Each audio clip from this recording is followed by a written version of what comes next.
लड़कियां महसूस कर लेती हैं। तुम छुप छुप कर अपनी ऊर्जा खोते हो या तुम भीतर से तेजस्वी हो। स्त्रियां शब्द नहीं पढ़ती, वे स्पंदन पढ़ती हैं और वीर्यवान पुरुष का स्पंदन स्थिर, गहरा और सुरक्षित होता है। वही पुरुष उनका स्वाभाविक आदर्श होता है। यही प्रकृति का नियम है। तुम भी वीर्यवान बन सकते हो, बस अपनी अग्नि को बचाना सीखो। ब्रह्मचर्य वासना से भागना नहीं है, वासना पर राज्य करना है। जो अपनी इंद्रियों का दास है वह संसार में कभी स्वामी नहीं बन सकता। जो अपनी शक्ति को संभाल लेता है उसकी उपस्थिति ही उसका परिचय बन जाती है।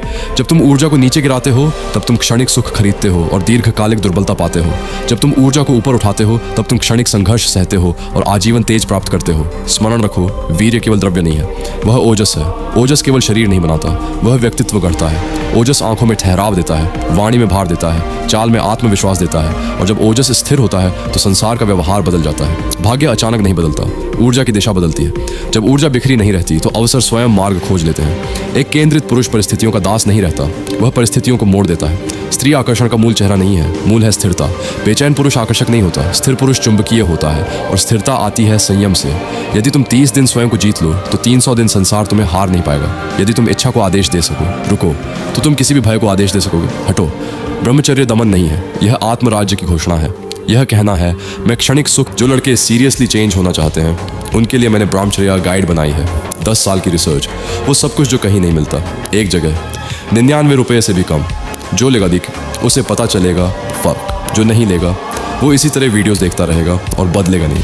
चॉइस लड़कियां और लड़कों की इन 3 चीज़ों से बहुत ज़्यादा अट्रैक्टेड हो जाती हैं पर सामने दिखाती नहीं। तो अगर आपने ये साइन देखे हैं तो समझ जाना कि आप ब्रह्मचर्य में आगे बढ़ रहे हो। पहली चीज़, आपकी आंखें। जब मन भटकना छोड़ देता है ऊर्जा इकट्ठी होने लगती है, आंखों में स्थिरता आती है, नज़र भागती नहीं। लोग सीधे आंखों में देखकर बात करने लगते हैं, यही अंदर की शांति का संकेत है। दूसरी चीज़, आपका शांत आत्मविश्वास। छोटी छोटी बातों पर गुस्सा कम आने लगता है, शरीर हल्का लगता है, दिमाग साफ चलता है। आप रिएक्ट नहीं करते, रिस्पॉन्ड करते हो। ये बदलाव धीरे धीरे आपके पूरे व्यक्तित्व में दिखने लगता है। तीसरी चीज़, आपका उद्देश्यपूर्ण जीवन। समय के साथ आपकी पहचान बदलने लगती है। आप क्षणिक सुख से ज़्यादा उद्देश्य को महत्व देते हो। आत्मसम्मान बढ़ता है क्योंकि आप खुद से किए वादे निभाते हो। डर कम होता है, अंदर का नियंत्रण बढ़ता है। अनुशासन बंधन नहीं लगता बल्कि स्वतंत्रता जैसा महसूस होता है। और यही असली ब्रह्मचर्य का प्रभाव है, अंदर से बाहर तक। जब आप इसे किसी बड़े विजन से जोड़ देते हो तब इसकी शक्ति कई गुना बढ़ जाती है। इसे केवल कुछ छोड़ने के लिए मत अपनाओ बल्कि कुछ बनने के लिए अपनाओ। हर बार जब आप अपनी इच्छा पर नियंत्रण पाते हो वो प्रमाण है कि आप अपने आवेगों से मजबूत हो। उसी क्षण एक और कदम आगे बढ़ाओ, एक और पेज पढ़ो, एक और स्किल बनाओ, एक और मेहनत करो। सुबह जीत ली तो दिन जीत लिया। अगर आप इस रास्ते को गहराई से और व्यवस्थित तरीके से समझना चाहते हैं तो मेरी स्वयं लिखी हुई ब्रह्मचर्य ई बुक में पूरी दिनचर्या, मानसिक अभ्यास, फोकस बढ़ाने के तरीके और ऊर्जा को सही दिशा देने का स्टेप बाय स्टेप मार्गदर्शन दिया गया है। इसे प्राप्त करने के लिए आप भाई माफ करना, शायद मुझे यह मैसेज नहीं भेजना चाहिए था। बहुत दिनों तक खुद को रोकता रहा। हर बार लगा कि किसी तरह यह समय भी निकल जाएगा। हर किसी से यही कहा कि मैं ठीक हूँ, लेकिन सच यह है कि मैं ठीक नहीं हूँ।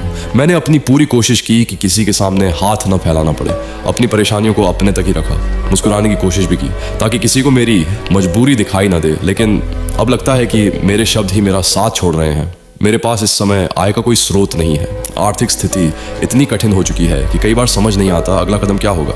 हर दिन उम्मीद लेकर उठता हूँ, हर दिन पूरी ताकत से कोशिश करता हूँ, लेकिन हालात जैसे बार बार वहीं लाकर खड़ा कर देते हैं जहाँ से निकलना अकेले मेरे लिए बहुत मुश्किल हो गया है। यकीन मानिए, ये मैसेज लिखना मेरे लिए सबसे कठिन चीज़ों में से एक है। मेरी पूरी कोशिश थी कि किसी को अपनी तकलीफ का एहसास भी ना होने दूँ, लेकिन अब शायद मैं उसे छुपा नहीं पा रहा हूँ। आप मुझे जानते हैं, इसलिए आपसे झूठ नहीं बोलूँगा। मुझे सच में मदद की ज़रूरत है। अगर आप अपनी क्षमता के अनुसार थोड़ा सा भी सहयोग कर सकें तो शायद यह मेरे लिए सिर्फ आर्थिक मदद नहीं होगी बल्कि इस कठिन समय में आगे बढ़ते रहने की एक नई हिम्मत भी होगी। और अगर मदद करना संभव न हो तो भी कृपया मेरे लिए प्रार्थना कीजिए कि मैं इस कठिन दौर से निकल सकूं। दिल से धन्यवाद भाई। 1 रुपये का छोटा सा सहयोग भी मेरे लिए बहुत मायने रखता है। आपकी हर छोटी मदद मेरे लिए एक उम्मीद है कि शायद मैं अभी भी इस लड़ाई में अकेला नहीं हूँ।